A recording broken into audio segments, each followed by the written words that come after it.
ओम नमः। मंगलम भगवान वीरो मंगलम गौतमो गणी मंगलम कुंदे कुंदाद्यो जैन धर्मोस्तु मंगलम सर्वे मंगले मांगल्यम सर्वे कल्याणकारकम प्रधानाम सर्वधर्माणाम जैनम जयतु शासनम जैनम जयतु शासनम जैनम जयतु शासनम। जय बोले ये 1008 श्री पारसनाथ भगवान की जय हो। जय बोले परम पूज्य भक्तांबर महोदति उच्चारण आचार्य 108 श्री विनम्र सागर जी गुरुदेव की जय हो। बोले परम पूज्य मुनि श्री 108 शुभ सागर जी महाराज की जय हो। समय अपनी गति से चल रहा है और वैसे भी हम सबको गुरुदेव का सुनना है और गुरुदेव का सुनने के लिए हम बैठे हुए हैं, किंतु गुरुदेव की आज्ञा का पालन मैं जो कुछ भी बोलूँगा मेरा कुछ भी नहीं होगा। जितना भी कुछ बोलूँगा वो सब गुरुदेव के शब्द होंगे। गुरुदेव के चरणों में जो कुछ भी मैंने सीखा है वही मैं आपके साथ में आपके सामने बोलने का प्रयास करूँगा। कुछ स्खलन हो सकता है, उसको आप छोड़ना और अच्छा लगे उसको ग्रहण करना।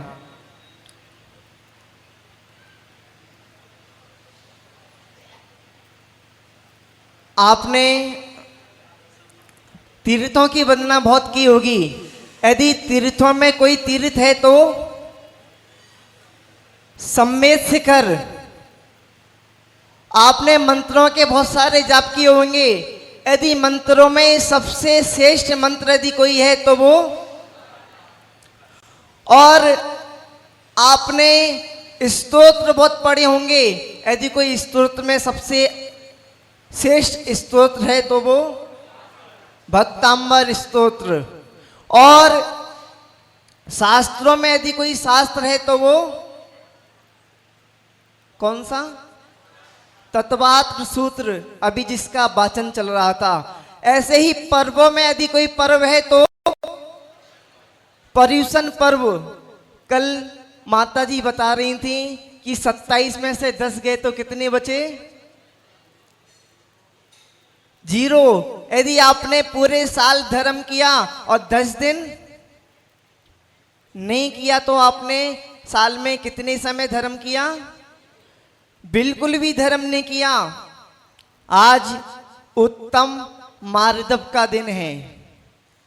कसाई तो शांत कर ली, पर यदि आपने मान कसाई को शांत नहीं किया तो आपने देखा होगा, शास्त्रों में पढ़ा होगा, मानी कर गए रहना उनका वंश और तीनों कुनवे देख लो, रावण कौरव कंस। मृदो भावा मार्दवम, मृदुता का भाव मार्दव है। कोमल भाव होना मार्दव धर्म है। और यदि आचार्यों ने लिखा है किसी को मान होता है, किसी को घमंड होता है, किसी को मद होता है तो वो 8 वस्तुओं के आश्रित में होता है। रतन कर्ण सभाचार्य में समद्भदाचार्य महाराज ने बहुत अच्छा श्लोक लिखा है बतलाने के लिए कि किस किस चीज पर लोगों को मान हो सकता है। ज्ञानम पूजम कुलम जातिम वल मृद्धि तपो बपू अष्टावासित्व मानित्वम स्म्यामा दुर्गत स्म्या। यदि किसी को मान यदि होता है आचार्य श्री बताया करते हैं, ज्ञान तो सबको हो जाता है, ज्ञान का अहंकार तो सबको हो जाता है, पर अहंकार का ज्ञान किसी किसी को हो पाता है। कोई तो ज्ञान में अहंकार करता है, ज्ञान में मान हो जाता है कि मेरे पास, मैं सबसे ज्यादा ज्ञानी हूं, मैं सबसे ज्यादा विद्वान हूं, मेरे जैसा बुद्धिशाली कोई भी। पर ध्यान रखना, संसार में कोई भी ज्ञानी नहीं है। मैं भी ज्ञानी नहीं हूं, मैं भी समदभद्राचार्य महाराज इतने तार्किक थे कि वो अपने आप को अज्ञानी बताते थे कि मैं अज्ञानी हूं, मैं अज्ञानी हूं। मानतुंग आचार्य महाराज भी, उन्होंने भी इतना ज्ञान होने के बाद में, इतने ज्ञानी होने के बाद में भी अपने आप को अज्ञानी बताया। अल्पश्रुतम, मैं कम जानने वाला हूं, मैं अज्ञानी जैसा हूं, मेरे पास ज्ञान। समदभद्राचार्य महाराज कहता है, जब तक केवल ज्ञान नहीं है तब तक सब अज्ञानी है। तो किस चीज का घमंड करना, किस चीज का मत कहना, ये सब क्षुभसम ज्ञान है। आज है, कल हो नहीं हो, क्षुभसम। आज तो अच्छा है, कल अच्छा रहे या नहीं रहे। ज्ञान के बाद में लोगों को पूजा प्रतिष्ठा का, सम्मान का मत हो जाता है कि मेरी अच्छी पूजा होती है, मेरा अच्छा सम्मान, मेरे जैसा तो कोई दुनिया में। यही नहीं, किसी को कुल का, जाति का, ये कुल जाति सब संयोग है, ये सब कर्म के अधीन है। जब तक आपका पुण्य का कर्म है तब तक आपको सब कुछ अच्छा मिलता जाएगा। जब आपका पाप का कर्म आएगा तो सब धरा रह जाएगा। गामा पहलवान आपने साथ सुना होगा, कितना बलशाली था, उसके जैसा बल संसार में किसी के पास हो ही। और जब उसका अंत समय आया तो उसके पास एक मक्खी उड़ाने तक का बल नहीं था। कितना बलशाली होने के बाद में भी उसके पास कुछ भी बल नहीं बचा। किसी को रूप का घमंड होता है कि मैं सबसे ज्यादा सुंदर हूं, मेरे जैसा तो कोई सुंदर है ही नहीं। यदि सामने दर्पण रख दिया जाए तो दर्पण में किसी को आधे घंटे से कम समय लगता ही नहीं है। और महिला के सामने यदि दर्पण रख दिया जाए जहां पर, तो कितना समय निकाल देगी दर्पण में अपना चेहरा देखने के लिए।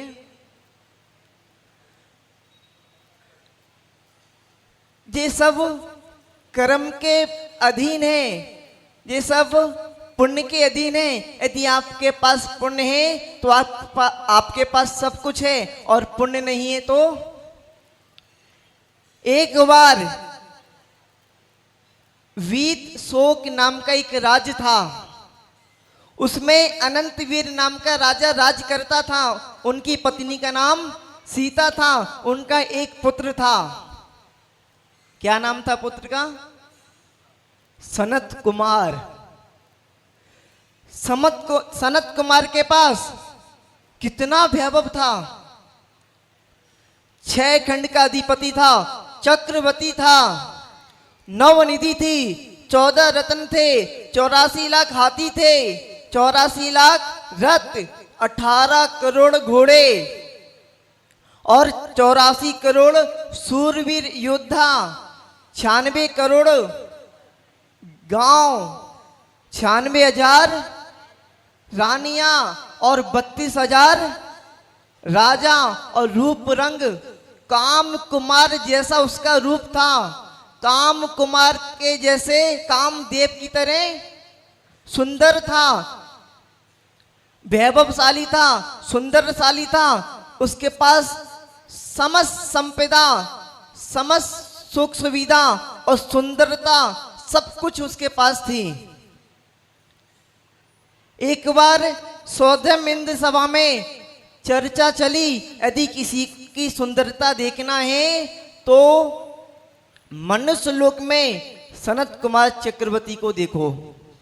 क्या सुंदरता है, क्या रूप है, क्या रंग है, क्या चेहरा है, क्या हाथ हैं, कैसे कितना अच्छे पैर हैं, कितनी अच्छी आंखें हैं।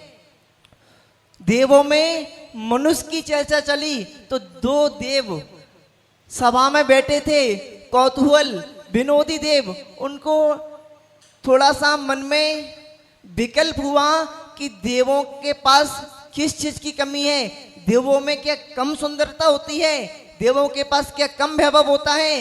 जो सौतम इंद्र की सभा में एक मनुष्य की चर्चा चल रही है, मनुष्य की सुंदरता की चर्चा चल रही है, तो वो देव अपना स्वर्ग छोड़कर मनुष्य लोक में आए। मणि माल और रतन चुल नाम के दो देव सनत कुमार चक्रवर्ती की सुंदरता को देखने आए, उसके रंग रूप को देखने आए। जब दो देव देखने आए तो उस समय सनत कुमार चक्रवर्ती अपने स्नान गृह में स्नान कर रहा था, वस्त्र और अलंकारों से रहित था। ना वो वस्त्र पहना था, ना किसी प्रकार का अलंकार था, ना किसी प्रकार का श्रृंगार था। उस समय उन दोनों देवों ने संत कुमार को देखा और देखते ही वास्तव में कहा कि हकीकत में साधुरम इंद्र सभा में जैसा रूप रंग का व्याख्यान किया गया था, जैसा बताया था, वैसा ही देखने को मिल रहा है। कितना अच्छा रूप है, कितना अच्छा रंग है, कितनी अच्छी आंखें हैं, कितना अच्छा चेहरा है, वास्तव में देखने को बनता है। उसी समय सनत कुमार चक्रवर्ती को पता पड़ा कि दो देव आए हुए हैं और उनसे बात हुई और बोला कि अभी तो हमने किसी प्रकार का श्रृंगार नहीं किया, ना किसी प्रकार का वस्त्र आभूषण पहने हैं। जब हम श्रृंगार कर लेंगे, वस्त्र आभूषण को पहन लेंगे और राज सिंहासन पर बैठेंगे, तब हमारी सुंदरता को देखना। घमंड हो गया अपने आप में कि देव लोग मुझे देखने के लिए आए हैं, मेरी सुंदरता को देखने के लिए आए हैं। और बोला कि अभी तो मैं कुछ भी वस्त्र नहीं पहना, किसी भी प्रकार का श्रृंगार नहीं किया, आभूषण नहीं पहने, मुकुट नहीं पहना। जब मैं मुकुट आभूषण वस्त्र अलंकार पहन लूं, श्रृंगार कर लूं, तब मुझे देखना राज्यसभा में। तो देवों ने बोला कोई बात नहीं, राज्यसभा में देख लेंगे। और जब सनत कुमार चक्रवर्ती वस्त्र आभूषण को पहनकर, अलंकार पहनकर और श्रृंगार कर राज्यसभा में पहुंचा और राज्यसभा में सिंहासन पे बैठा, तो वो दोनों देव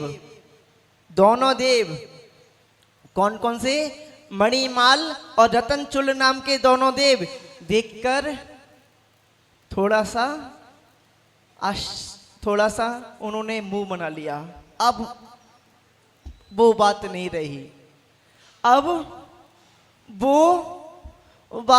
रही।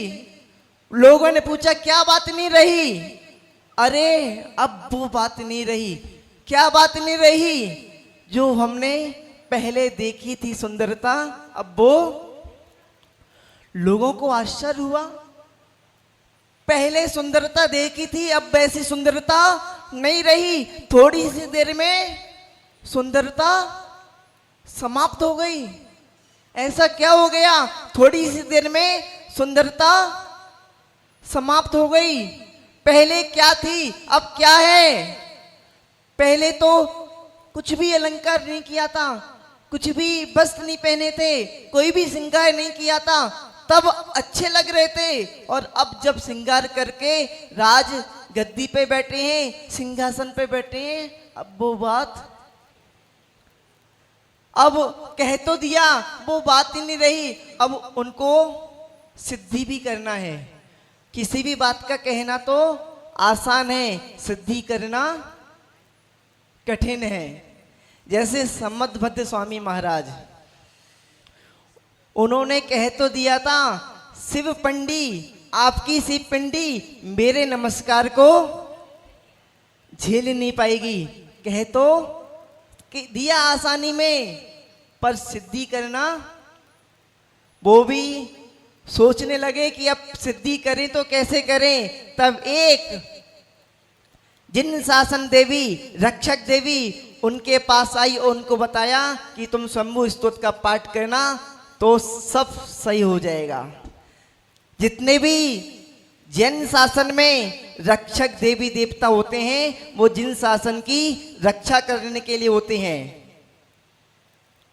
तो जहां पर मैं बात कर रहा था, अब दो देव कहने लगे कि अब वो सुंदरता नहीं रही, अब सिद्धि करो कि वो सुंदरता क्यों नहीं रही।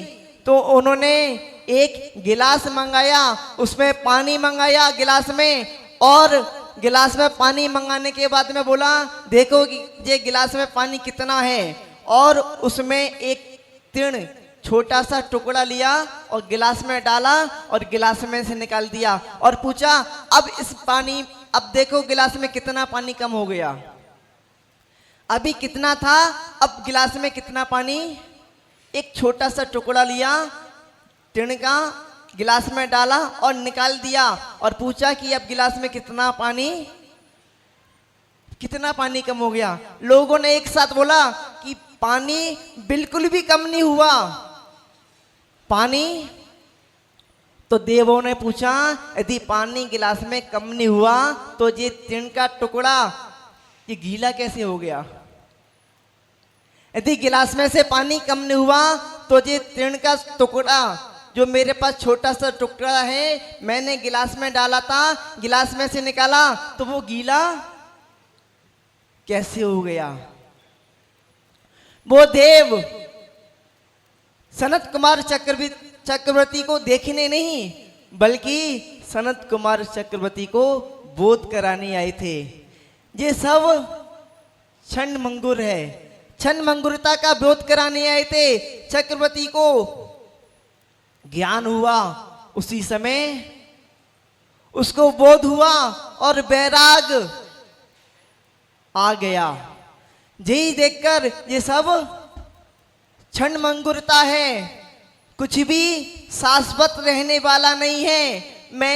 मुझे राज्य करते करते कितना समय हो गया पर आज तक मुझे परम सुख की प्राप्ति, और राज्य में कभी भी परम सुख की प्राप्ति हो ही नहीं सकती। घर में रहते रहते, राज्य करते करते किसी को भी परम सुख की प्राप्ति नहीं हो सकती, जहां तक भगवान भी क्यों ना हो। यदि भगवान आदिनाथ से लेकर महावीर तक राज्य में रहते, राज्य सुख भोगते, घर में रहते तो कभी भी केवल ज्ञान को प्राप्त नहीं कर पाते, कभी भी अनंत सुख को प्राप्त नहीं कर पाते। अनंत सुख को प्राप्त यदि उन्होंने किया है, अनंत ज्ञान को यदि उन्होंने प्राप्त किया है तो राज्य को छोड़कर, घर को छोड़कर ही किया है, तभी भगवान बने हैं। अन्यथा यदि भगवान महावीर कपड़े पहने हुए हैं, राज सिंहासन पे बैठे हुए हैं, भगवान आदिनाथ कपड़े पहने हैं, राज सिंहासन पे बैठे हैं, पति पत्नी के साथ में हैं, बच्चों के साथ में हैं, तब तक के लिए वो भी अपने लिए पूज्य नहीं है, पूजन करने योग्य नहीं है। जब उन्होंने राज को छोड़ दिया, सिंहासन को छोड़ दिया, पत्नी को छोड़ दिया, बच्चों को छोड़ दिया, जैनेश्वरी दीक्षा को ग्रहण किया, वैराग हुआ और केवल ज्ञान प्राप्त हुआ, तब वो अपने लिए भगवान बने। तो मैं बात कर रहा था चक्रवर्ती के वैराग्य की। चक्रवर्ती को बोध हुआ, वैराग हुआ और उसी समय उसने, समय अपनी गति से चल रहा है, बहुत अधिक हो चुका है, बस थोड़ी सी देर में उसको समाप्त कर देता हूं। समय है, जिसने समय को जान लिया वो समयसार हो गया, और जिसने समय को नहीं जाना वो संसारी है। जिसने समय को जान लिया वो समयसार, और जिसने समय को नहीं जाना वो संसारी। समय समय कहने से कुछ नहीं होता, समय को जान लेने से बहुत कुछ होता है। समयसार पढ़ लेने से समय सार पढ़ लेने से कुछ नहीं होगा, समय सार को जान लेने से सब कुछ हो जाएगा। एक संस्मरण याद आता है आचार्य भगवान श्री विद्यासागर जी महाराज जी का। एक पंडित जी उनके पास पहुंचे और पूछा, महाराज श्री आपने समय सार पढ़ा है? अब क्या बोले, पूछा, द्वारा से पूछा, महाराज जी आपने समय सार पढ़ा है? अब क्या बोले पंडित जी को, पढ़ा है क्या नहीं पढ़ा। तीसरी बार पूछा, महाराज जी आपने समय सार पढ़ा है? मुझे समय सार पूरा कंठस्थ है, मैंने उसको हजारों बार पढ़ लिया और पूरा कंठस्थ कर लिया, डेली पढ़ता हूं, आपने समय सार पढ़ा है? वैसे हकीकत में बताऊं, मैंने भी आज तक समय सार नहीं पढ़ा, अभी तक नहीं पढ़ा, क्योंकि मुझे लगता है कि मैं भी समय सार के योग्य नहीं हूँ। आचार्य गुरुदेव के सानिध्य में अभी मैं अध्ययन कर रहा हूँ। अध्ययन करने के बाद मैं छोटी छोटी चीज़ों को पढ़ लूँगा, तब समय सार पढ़ने का मन बनाऊंगा। जब योग बन जाऊंगा, आचार्य श्री के नज़रों में योग बन जाऊंगा, सक्षम बन जाऊंगा, तब मैं पढ़ने की कोशिश करूंगा। आचार्य श्री का जब आदेश होगा, आज्ञा होगी, तभी मैं समय सार को पढ़ने की कोशिश करूंगा। अभी तक मैंने समय सार, तो बात चल रही थी, पंडित जी पूछ रहे कि आपने महाराज जी समय सार पढ़ा है? अब महाराज जी उन्होंने बोला कि भैया मैंने तो समय सार केवल अपने गुरुदेव के मुखारबिंद से एक बार सुना है, पढ़ा है, उतने में मुझे बैराग हो गया, मेरे पूरे कपड़े उतर गए। और तुमने कितनी बार पढ़ लिया अभी तक, तुम्हारा कुछ भी नहीं हुआ। समय सार पढ़ने की चीज नहीं है, समय सार कंठस्थ कहने की चीज नहीं है, समय सार अध्यस्त कहने की चीज है। तो जहां पर मैं बात कर रहा था चक्रवर्ती की, उसको बैराग हो गया, बैराग होने के बाद में दीक्षा को ग्रहण कर ली और पंच महावेद, पंच समिति, तीन गुप्ती, 13 प्रकार के चारित्र का पालन करने लगे, परिसहों को सहन करने लगे, सर्दी गर्मी बरसात आदि परिसहों को सहन करने लगे, भूख प्यास आदि को सहन करने लगे और समिति पूर्वक चलना, पंच महावेदों का पालन करना उनके जीवन में आ गया।